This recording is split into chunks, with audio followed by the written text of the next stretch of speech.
A CTV News interview with Conservative leadership hopeful Peter MacKay was cut short by his staff earlier this week. He got a lot of play in the headlines because obviously he's running for the leadership.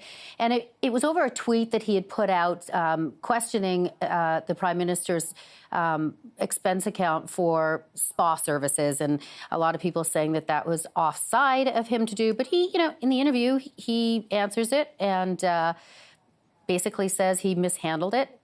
What about calling an end to the interview? His people did that, not him. How much of a misstep is that? It's a big misstep, and I've been going through that tape with some people who are experts in communications and politics and just asking them for their opinion. And the opinion is unanimous. They've never seen anything like it because it was a fail, fail, fail.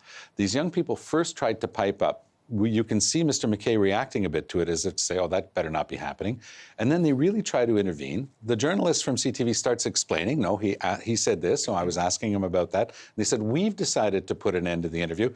And Peter MacKay says she's only doing her job, but then he lets them overrule him. And he looked weak in that moment. So across the board, it was an abject fail. I do suspect, though, that Peter MacKay is going to take some very tough decisions about who's going to be around him for the rest of this leadership campaign, because right now he's way in front. He's got all of his money already paid up. It should be clear sailing for him, but this type of own goal is the last thing he needs in this leadership race. Have you been in years of campaigning and doing something? Have you been in a situation where your people, to quote unquote, are either interrupting an interview or saying don't do this or cutting it off?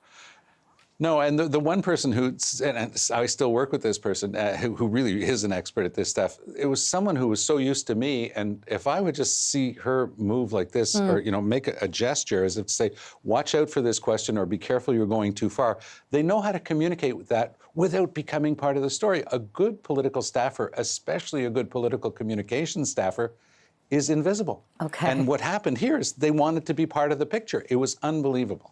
It's like an extra in a movie deciding to say, hi, Mom. Oh, dear. It doesn't work.